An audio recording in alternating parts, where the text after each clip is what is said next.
What about mains then? Mains నాకు దాన్ని అర్థం చేసుకోవడానికి it took me a while. So నేను నా థర్డ్ అటెంప్ట్లో ఫస్ట్ టైం మెయిన్స్ క్లియర్ చేశాను. బట్ వెరీ లైక్ చాలా తక్కువ మార్జిన్ కట్ ఆఫ్తో ఐ క్లియర్డ్. బట్ నేను స్టార్టింగ్లో చాలా కంటెంట్ హెవీ ఉంటుండే నా approach. I use to write a lot, I use to write in paragraphs. Marks extract చేయడానికి రాయకపోతుండే నేను. బట్ దిస్ టైమ్ అరౌండ్ నేను నా రైటింగ్ స్టైల్ కొంచెం మార్చు. Okay in your latest attempt. Okay. So again నా ఫ్రెండ్స్ హెల్ప్తో హూ క్లియర్డ్, వాళ్ళు they told me like you cannot write like this, నీకు ఎంత తెలిసినా అక్కడ మార్క్స్ పడవు. So content is not which is important, it's all about presentation. ఎందుకంటే more or less basic content అందరూ సీరియస్ ఆస్పిరెంట్స్ దగ్గర ఉంటుంది. But how do you present it? So introductions, conclusions ముందే ప్రిపేర్ అయ్యాను. ఎగ్జాంపుల్స్ ఎక్కువ రాయటం అండ్ పాయింట్ ఫార్మాట్లో రాయటం. బుల్లెట్ పాయింట్స్ లాగా పాయింట్స్ బాగా డయాగ్రామ్స్ అవి ఇవి యూస్ చేయటం ఆన్సర్స్లో. రైట్. ఈ మధ్య కాలంలో చాలా మంది పిల్లలు చెప్తున్నారు ఇది. So whether to write in paragraphs or bullet points or diagrams or flow charts or maybe maps ఉన్న దగ్గర మ్యాప్స్ రాయాలి, what kind of a strategy that we have to follow అన్నది ఈ మధ్యకాలంలో బాగా డిస్కషన్ వస్తుంది ఇది. So what you prefer like? అంటే ఒక్కసారి మనం ఆలోచించాలి, పేపర్ కరెక్షన్ చేసే వాళ్ళకి మార్క్స్ ఇవ్వబుద్ధి అవ్వాలి మన పేపర్ అట్లా రాయాలి.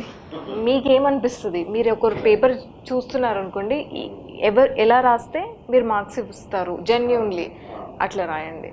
సో జనరల్గా సింపుల్ పాయింట్స్లో కీవర్డ్స్ అండర్లైన్ చేసి మంచిగా ఎగ్జాంపుల్స్ ఇచ్చి కొంచెం అట్రాక్టివ్గా ప్రజెంట్ చేస్తే ఫ్లో చార్ట్స్లో కానీ డయాగ్రామ్స్లో కానీ, not to over do anything, just to make it very organic flow అవుతుంది అన్నట్టు.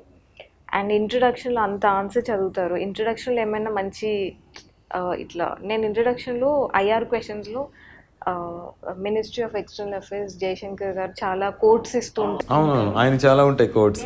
10 రాసుకున్నాను. And I made sure I don't care ఏం క్వశ్చన్ వస్తుంది ఎగ్జామ్లో, ఐ విల్ మేక్ షూర్ ఇందులోంచి 4 కోట్స్ వెళ్తున్నాయి నా కంక్లూజన్స్లో. ఓకే.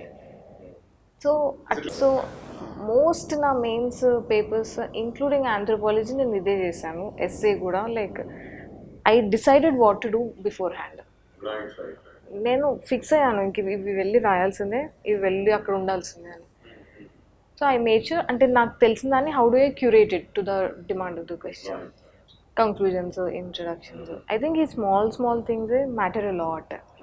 ఒక క్వశ్చన్లో ఎక్స్ట్రా 1 మార్క్ వచ్చినా like 20 each question 1 mark and 20 marks in each of the paper is too big a number. And that is exactly what I think happened na case lo.